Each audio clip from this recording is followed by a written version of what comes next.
valiente que tú. Y estamos abriendo una vez más nuestra posta de la independencia, esta feliz idea de la Fundación del Bicentenario con Jorge Atilio Mendía, a quien saludamos ahora mismo. Jorge, el gusto de reencontrarnos. Hola, ¿cómo estás, Carlos?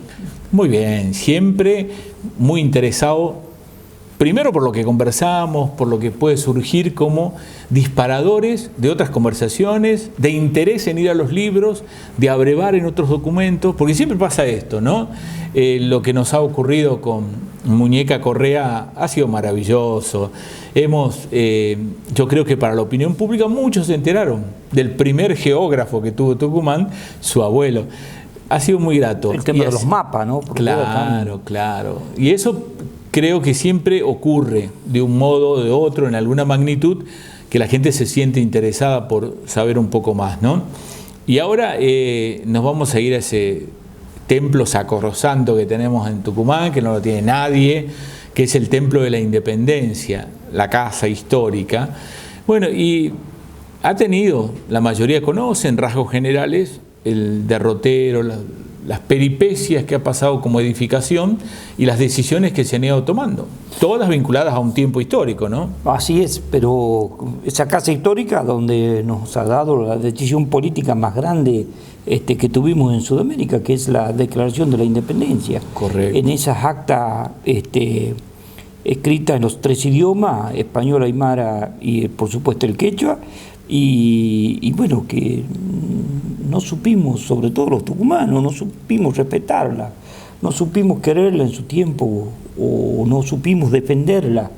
Y bueno, hoy empezando con estos centenarios, estos bicentenarios que festejamos o que conmemoramos, empezar a ponerle un poquito más de cariño y de amor, porque desarmaron esa casa, políticamente hablando, la desarmaron. Si bien se la estudiaba, se las dibuja en los cuartos grados, en Buenos Aires ese es el concepto que hay cuando se ponen a dibujar la casita, pero por eso el concepto de la casita, ¿no? Pero bueno, hay piezas fundamentales que hay que empezar a unir en esa casa, y sobre todo el tema de las decisiones políticas, que es mi fuerte. Yo no es que hago historia ni que me guste la historia puntual, sino armar la historiografía política de nuestra provincia, la provincia de Tucumán, y que en lo que es la región del Tucumán tuvo tanto impacto en estas provincias unidas de Sudamérica, que es la Patria Grande, y ahí es donde empezamos a claro, tomar conciencia por un lado de las decisiones, eso sería eficaz para sabernos de lo que somos posible en la visión retrospectiva que podemos tener de esas decisiones que se han tomado con tanto coraje, con tanta iluminación, porque tenés que tener un intelecto superior que piense al futuro con una visión superadora a la realidad que teníamos en ese momento. Eso por un lado, que es inmenso, es una cantidad de material que da para muchas lecturas y para muchos debates, y que sería muy interesante que lo planteáramos en las distintas etapas de la vida de los argentinos y de los tucumanos. Y por otra, despegar a ese templo con la humildad que ha tenido en sus inicios y que lo tiene ahora, porque es una escala muy humana. No te sentís en un templo que mirás y casi como el cielo, como ocurre con cierto tipo de edificación que te supera en altura, sino que está hecho a la escala del ser humano, de esos seres humanos que tomaron aquella decisión, ¿no? Y cuando caemos en cuenta de eso, bueno, por ahí se nos pasó la vida. Entonces hay que diseñar, creo, una recorrida por todo esto, que en la primaria, que en la secundaria, sea más allá que una visita de excursión recreativa a ese templo. Claro, y a ver, y tratar de ponerlo en el contexto de que, no sé, esto por poner provincias nada más, ¿no? Que Santiago del Estero, ¿por qué no tuvo una casa histórica? ¿Por qué ahí no se ha declarado la independencia? O en Buenos Aires, o qué sé yo, ¿por qué no se ha declarado en las provincias que uno quiera, que se imagine, qué sé yo, Santiago de Chile, la que quiera? Y es muy claro, no era fácil declarar la independencia, era una condena a muerte, porque venir a firmar un acta de la independencia al poderío español, al poderío francés, al poderío inglés, y bueno, era todo un problema. Y esa casita humilde es donde se toma la decisión, con grandes hombres que por supuesto condenaron su vida, claro, porque a partir de ahí todo un problema para absolutamente todo lo que votaron esa acta de la independencia. Esa casa, con esa humildad que tiene y con esa soberbia política, porque es humildad, claro, pero una soberbia política, claro, también, es lo que nosotros debemos tratar de informar absolutamente todos los sudamericanos. Humilde la casa, sí, soberbia en su política también, pero a su vez contar por qué se firmó aquí. Yo no creo que Buenos Aires haya permitido o en ese momento podía permitir que se la condene como que esa era una ciudad revolucionaria e independentista. Claro. Así que no era así nomás, ¿no? El rol estratégico que ha ocupado, tanto el sitio, el escenario, los que se han reunido, es notable. Y creo que la emoción tiene que ser más fuerte, porque vos recordarás cuando estaba el anterior espectáculo de Luz y Sonido, la primera vez que vos ibas vibrabas, cuando sentías que golpeaban la puerta con tanta claridad y después la vela recorría todo el interior de la casa y veías eso, te imaginabas esos tiempos, sentías una emoción muy fuerte. Bueno, creo que esa emoción nos tiene que durar más, nos tiene que superar en el tiempo para sentirnos poseedores de un patrimonio que nos han legado y que pareciera que nos resbala entre las manos, nos resbala en la mente, nos resbala en el coraje que debiéramos tener los tucumanos, ya que hemos sido el lugar elegido por los designios para que esto ocurriera, ¿no? En toda familia siempre hay una persona que habla de la identidad de la familia y tiene los recuerdos y pone la emoción. Bueno, en ese contexto somos los tucumanos los que tenemos que ponerle, lo que debemos ponerle a nuestra historia y a nuestra identidad sudamericana. Claro. Si no lo hace Tucumán, no lo hace nadie. Sí, te lo repito de nuevo, si no lo hace Tucumán, no lo va a hacer Córdoba, Santa Fe, Buenos Aires, no lo va a hacer Salta, no lo va a hacer Jujuy. Salta, Jujuy, Santiago del Estero, Catamarca nos van a acompañar sin duda a lo que haga Tucumán. Pero los demás provincias que no, sin duda. ¿Por qué? Claro. Por la soberbia política de la provincia de Tucumán, por la soberbia política, por la soberbia de esa casa. Seguro. Con la humildad que vos lo dijiste. Seguro. Vamos a hacer una pausa, Jorge, y volvemos aquí en nuestra posta de la independencia para seguir contando de eso que debemos advertir, sentir, percibir, emocionarnos de nuestra casa histórica.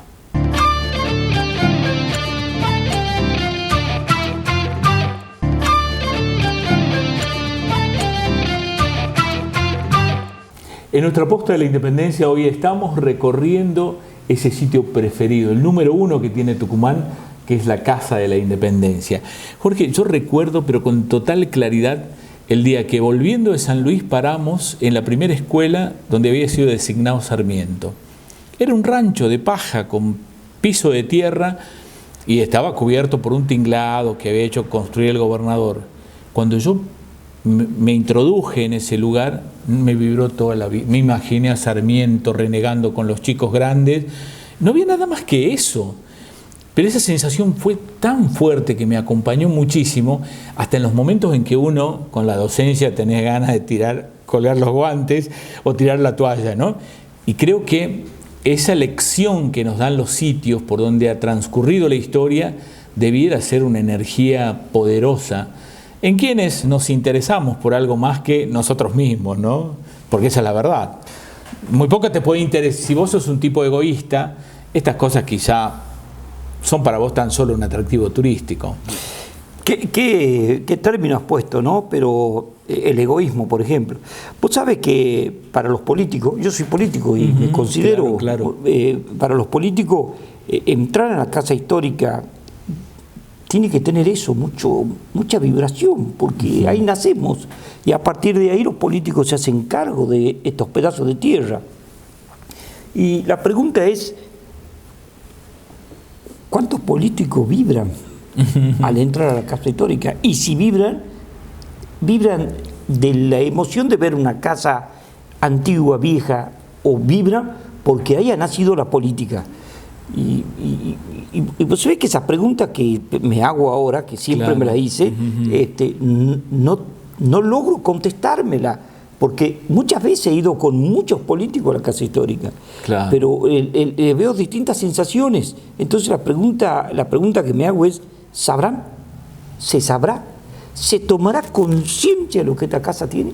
Claro. Y con las decisiones políticas después tan erradas que tuvimos para con esas casas, Claro. una cosa... Ahora, el sitio como edificio, como inmueble, que si bien todas las alternativas que tuvo, que hubieron que derribar la divisoria de habitación para que se pueda sesionar, todo eso que está contado hasta en los folletines, ¿no? Pero las peripecias que pasó la casa, cuando cayó en desuso, cuando ya no se la utilizaba, si bien con total minucia no la podemos contar en un espacio tan breve, pero los grandes mojones que ha tenido eso y las decisiones políticas que se tomaron, porque eso es fundamental. Quienes toman la decisión política a veces la pueden pifiar, y creo que en muchas ocasiones no ha sido la más acertada decisión con respecto al edificio. Bueno, una vez más, en el gobierno de Roca, en el año 1903, se destruye la casa, se hace una casa totalmente imponente, como si fuera que la decisión política debía demostrar una casa totalmente importante, y se mantiene un templete muy chiquito, a lo cual se manifestaba ahí. Acá se juró la jura, pero esta casa hicimos nosotros como una casa, una cosa tan soberbia. Y bueno, eso no... Es el famoso templete. El templete, pero dentro de una propiedad totalmente majestuosa. Claro, lo cual claro. Eso no, para mí, desde lo político, nunca cuajó. Tanto que no cuajó que después nuevamente se busca de hacer la casa como era en su entonces, que es lo que hoy conocemos, ¿no? Claro. Y bueno, y a partir de ahí salen algunas otras cosas más. Por ejemplo, nosotros estuvimos trabajando en algún momento en la ciudad de Luján, y no te das una idea de lo que me ocurre a mí cuando veo en un museo las puertas de las casas históricas. Así estaban exhibidas. Las puertas originales de las casas históricas de la provincia de Tucumán. Y estaban en Luján. Y estaban en Luján, en lo que es hoy el Museo de Udaondo, a la par de lo que es la Basílica de Luján. Todos los que han ido a la Basílica de Luján encuentran y miraron o la vieron en su momento. Entonces ha sido un golpe duro. Trabajar con ese tema y empezar a recomponer qué es lo que había pasado y empezar a enterarme, bueno. Pero además un lugar, digamos, puede haber caído en otro sitio, por ejemplo, de donde haya venido algún congresal que haya sido importante, podría haber... ¿Cómo fue el derrotero de esas puertas que estaban exhibidas como las puertas originales de la Casa de Tucumán? Ñeco, en una visita a Tucumán, que Ñeco era una persona que era un coleccionista de cosas de antigüedades. Encuentra en nuestra ciudad, en la ciudad de San Miguel de Tucumán, encuentra en una venta al público de cosas viejas. Entre eso estaban las puertas. Compra las puertas y, por cierto, las lleva a la puerta a San Juan, porque tenía él es sanjuanino. Claro, él tenía en San Juan un terreno a donde iba acumulando cosas. Pero salido después y estaba en otro lugar ya que entiendo que estaba en Europa, y llegando su momento digamos de su vida, a donde ya sabía donde él no iba a tener mucha vida más, logra entregar parte a sus hijos, a uno de sus hijos, y lo otro entregarle a Udaondo. Udaondo, que después hacen el Museo de Udaondo, por eso está en Luján, claro. Logran llevar las puertas en el año 1942 de San Juan a Buenos Aires, Luján. O sea, si ¿Eso nosotros... fue antes del terremoto, Jorge? Pero por ahí. Semanas antes. O sea que las puertas se salvan, porque semanas anteriores puede salir las puertas de San Juan. Pero claro, mirar a la ruta de las puertas. Se van de Tucumán a San Juan en carreta. Sí. Se van de San Juan a Buenos Aires en tren. Claro. Porque viajan en tren. Y las traemos de Buenos Aires, de Luján, en camión. O sea, las 3 etapas de la vida digamos, de lo que ha sido nuestro transporte, las puertas lo pudieron transitar y lo pudieron ver. O sea que es un pedazo de la casa histórica que ha salido a pasear y a tener esos conocimientos después de lo que ha sido la patria, ¿no? Pero vos dices, las trajimos a Tucumán como si fuese que eso es fácil. Supongo, ¿cuál ha sido el proceso? Porque, bueno, habrán pasado tantos tucumanos que las vieron a las puertas, que decía que eran las puertas de la casa de Tucumán, pero no activaron ningún mecanismo. ¿Cómo fue que te ilusionaste con traerla de vuelta a casa? ¿Y cómo fue todo ese proceso? Me contás en el próximo bloque. Vamos. Bueno, ya venimos en nuestra posta de la independencia.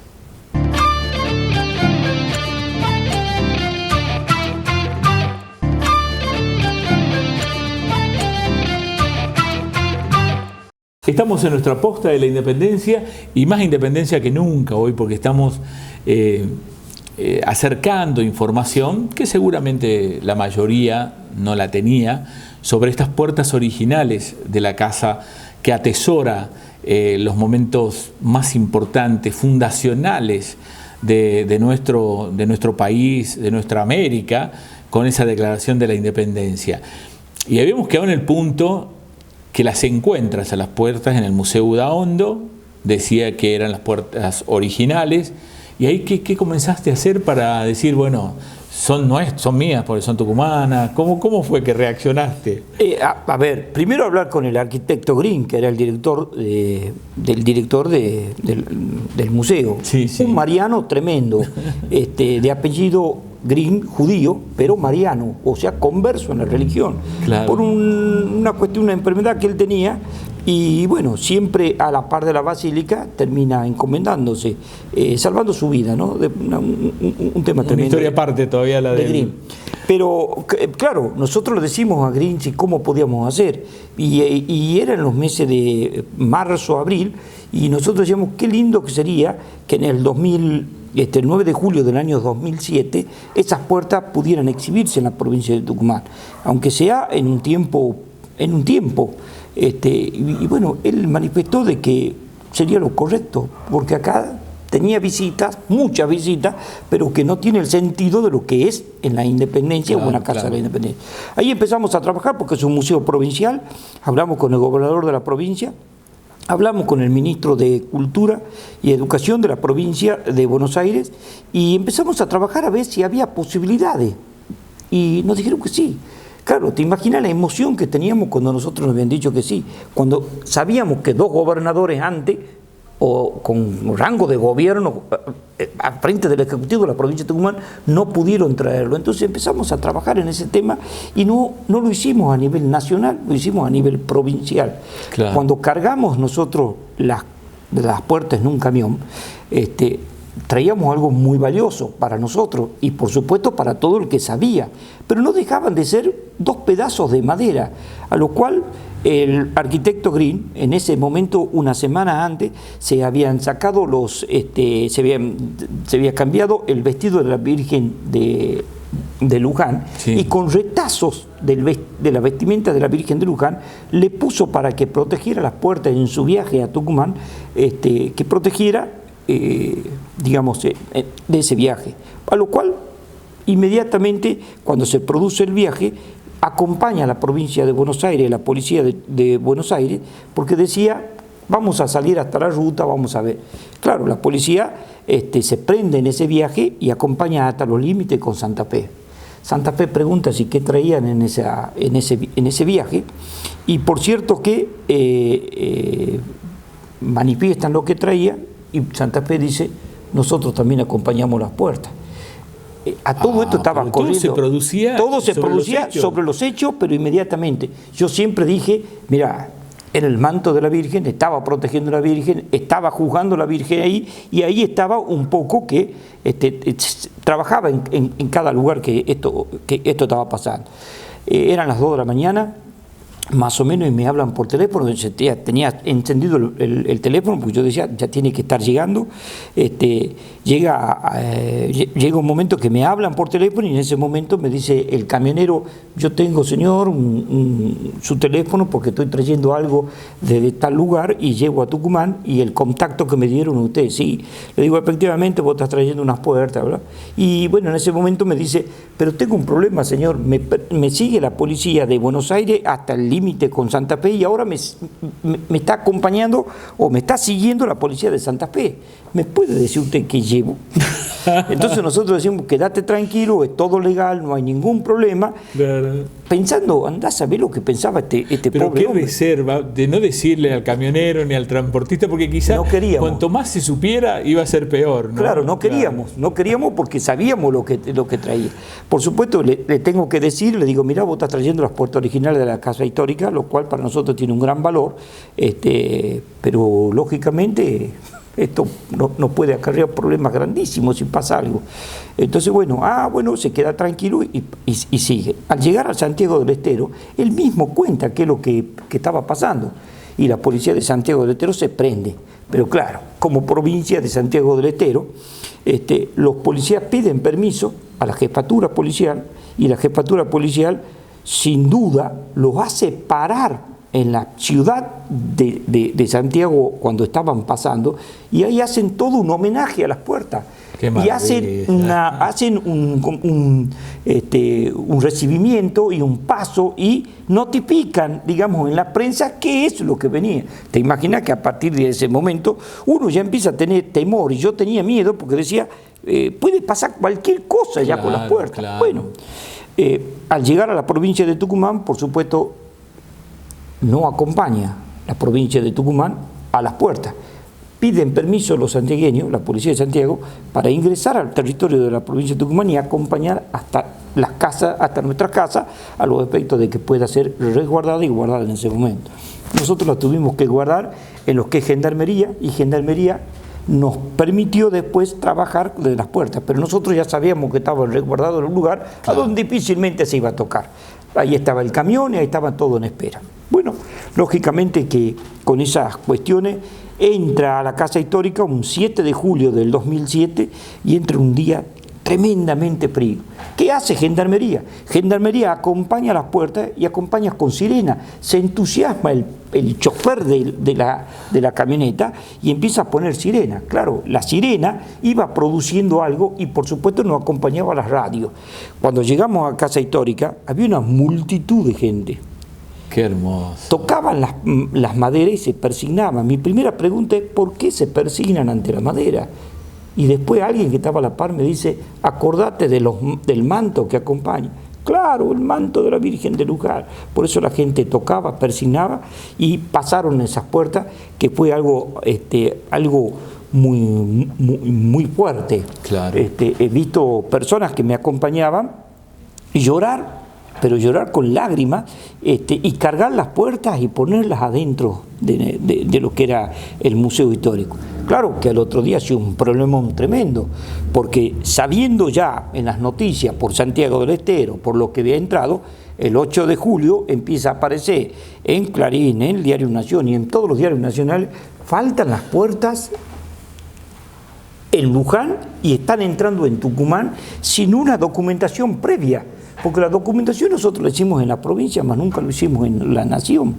Y a lo cual había un gran problema, porque hay una carta internacional a donde se permite tratar de resguardar los bienes en los museos, digamos, que son propios, que son genuinos. O sea, sí.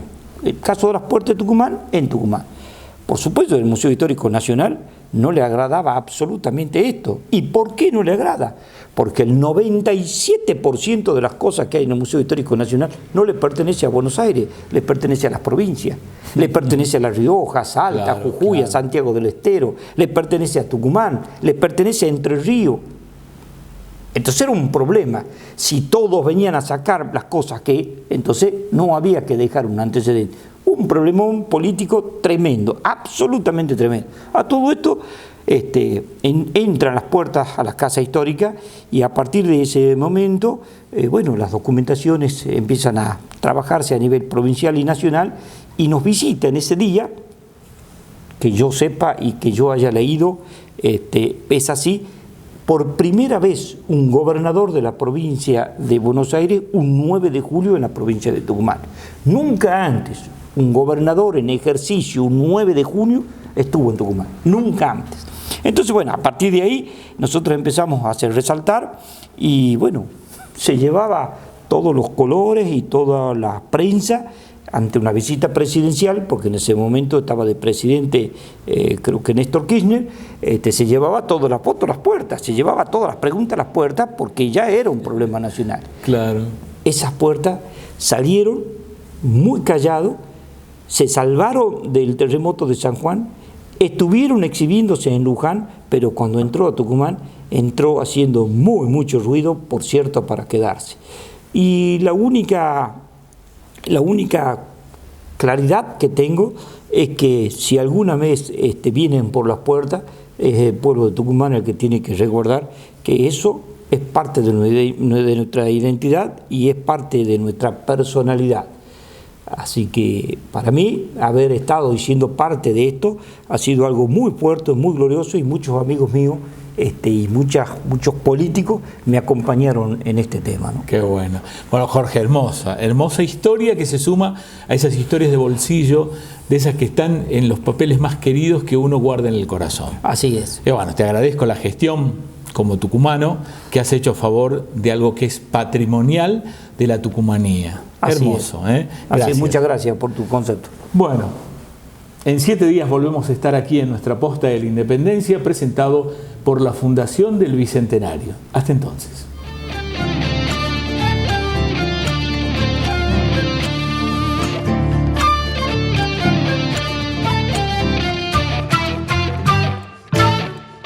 Juana Zurudú, flor del Alto Perú, no hay otro capitán más valiente que tú.